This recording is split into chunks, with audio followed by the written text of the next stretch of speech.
సాయంత్రం సమయంలో ఊర్లోకి వచ్చే రోడ్డంతా పొగమంచు చిమ్మ చీకటితో ఉంది.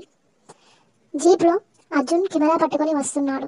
అర్జున్ మనసులో ఇలా అనుకుంటాడు, తెల్లవారక ముందే పని మొదలు పెట్టాలి. ఈ ఊరు చూస్తుంటే చాలా బాగా ఉంది అని అనుకుంటాడు. సడన్ గా రోడ్డుపై ఒక మేక దూకుతుంది. అర్జున్ ఒకేసారి భయపడి జీపు ఆపుతాడు. మేక వెంటనే వెళ్ళిపోతుంది. అతను నవ్వుకుంటూ ముందుకు డ్రైవ్ చేస్తాడు. ఆ ఊర్లో నమితా క్రాఫ్ట్ స్టూడియో అనే ఒక షాప్ ఉంటుంది. ఆ స్టూడియోలో చిన్న దీపాలు, painted mask, art and craft వస్తువులు ఉంటాయి. నమిత మెల్లగా దీపానికి రంగులు వేస్తూ ఉంటుంది. అదే సమయంలో డోర్ బెల్ మోగుతుంది. అర్జున్ లోపలికి వస్తాడు. ఎక్స్క్యూజ్ మీ, ఇది ఏంటండి, మ్యూజియమా ఫ్యాక్టరీనా అని అడుగుతాడు. కాస్త చిరాకుగా నమిత ఒక్కసారి పైకి చూస్తుంది. స్టూడియో కొనాలనుకుంటే కొనండి, లేదంటే ఇక్కడ నుండి వెళ్ళిపోండి, టైంపాస్ చేయొద్దు అని నమిత అంటుంది.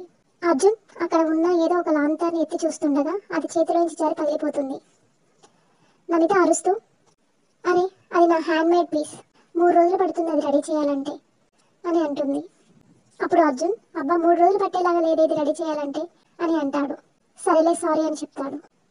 నమిత కోపంగా అతని చూస్తూ పగిలిన ముక్కలను ఏరుతుంది.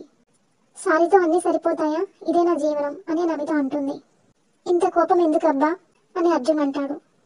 కానీ నీ కళ్ళలో ఏదో బాధ ఉంది అని అర్జున్ అంటాడు. అతను ఆమెకు 1000 రూపాయలు తీసి ఇస్తాడు. నమిత నాకు డబ్బులు వద్దు అని చెప్తుంది. ఆ ఒక్క క్షణం ఇద్దరు ఒకరినొకరిని చూసుకుంటారు. ఆమె కళ్ళలో భయం, చీకటి, ఏదో దాచిన కదా అర్జున్కి కనిపిస్తుంది. వెంటనే అర్జున్ అక్కడి నుండి బయటికి వెళ్ళిపోతాడు. వెళ్తూ వెళ్తూ మళ్ళీ స్టూడియో వైపు చూస్తాడు. అర్జున్ మనసులో ఇలా అనుకుంటాడు, ఏమో ఈ అమ్మాయి కదా అంత సింపుల్గా ఉన్నట్లు అనిపించట్లేదు. దూరంగా ఎవరో బ్లాక్ జాకెట్ వేసుకున్న మనిషి స్టూడియోని గమనిస్తూ ఉంటాడు. అది అర్జున్ గమనించాడు.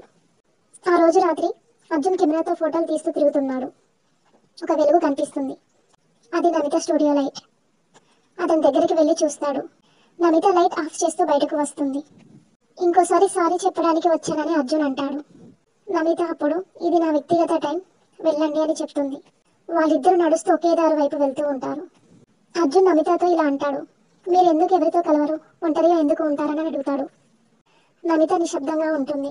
కొన్ని గతాలు మనిషిని మనలా మార్చేస్తాయని చెప్పి అక్కడ నుండి వెళ్ళిపోతుంది.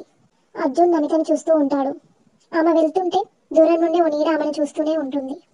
నమిత వాళ్ళ ఇంటికి చేరుకుంటుంది. గేట్ ఓపెన్ చేసి లోపలికి వెళ్తుంది. ఆమె డోర్ మూసేసుకునే ముందు గేటు బయట చీకటిలో ఒక వ్యక్తి కనిపిస్తాడు. అతను మెల్లగా గుసగుసలాడుతాడు.